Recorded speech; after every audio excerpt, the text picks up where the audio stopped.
Hey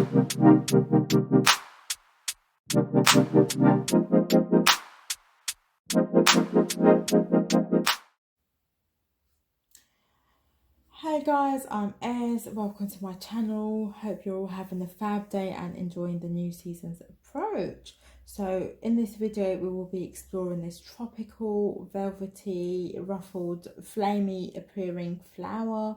It's called the Celosia. Keep watching if you want to know how to care for this baby.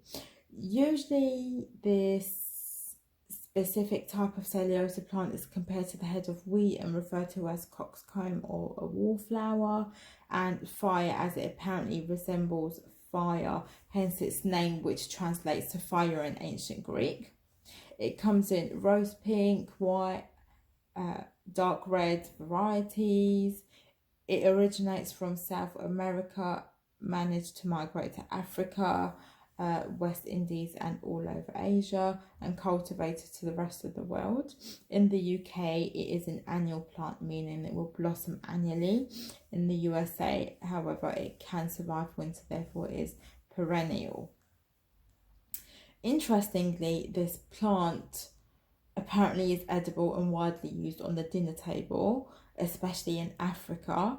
It's used for soups, and the leaves apparently taste like spinach. In terms of its maintenance, as long as you have optimal direct sunlight, watering, quality soil and drainage, your celosia is very little maintenance. Ensure at least 8 hours of direct sunlight a day. Water it enough to keep the soil moist. I use a moisture meter to control my plant's water levels. It does come in very handy. If you can't always water your plant, there are tools like watering globes that you can use to keep your plant hydrated. Keep the plant in a well-drained pot, as otherwise it is prone to root rot. It does also like optimal pH of between 6 to 7. Add sulfur should you need to lower the pH, and lime should you need to raise it. Deadheading and pruning will promote good health and new growth to your Celosia. Also, you can fertilise once a month to keep the flowers blooming. As I live in the flat, I'll keep mine potted, but it is most commonly planted out into the garden. If left unattended, it can spread into your garden, so be mindful. I don't want to get too much into planting outside as it doesn't apply to this video, but again, do your research as there's certain weather conditions, soil conditions such as frost and infestation that the flower won't tolerate.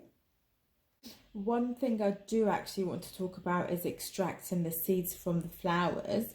It's easy peasy actually. Once the flower has seen its days and starts to turn brownish or looks like it's dying, you want to cut it from the stem. Ensure you leave a few leaves below the flower. At this stage, you want to make sure there's no bugs or insects harvested inside the flowers. If so, please make sure to remove them. Pop it in a paper bag and hide it away somewhere where the temperature can't interfere and is dry. I'd use a cupboard or a wardrobe. Give it 2 weeks, and once you go back, you'll see that the flower has dried and the seeds are sitting at the bottom of the bag. You can then go ahead and plant this, ideally again in growing season. Outside, they are known to reseed and spread throughout the garden the following year. Also, the flowers do attract bees, therefore will pollinate naturally. So yes, you can propagate this plant.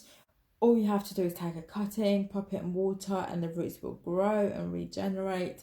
Root growth process usually takes about 4 weeks. Once you're happy with your roots, you can plant it in a pot or in the garden. Again, best done in growing season. Generally, if your Celosia is dying, then there is obviously a problem to explore. Reconsider soil, sunlight, watering and drainage.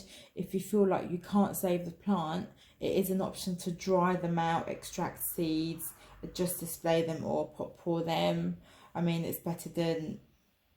It is a means of making the most out of your plant at the end of the day.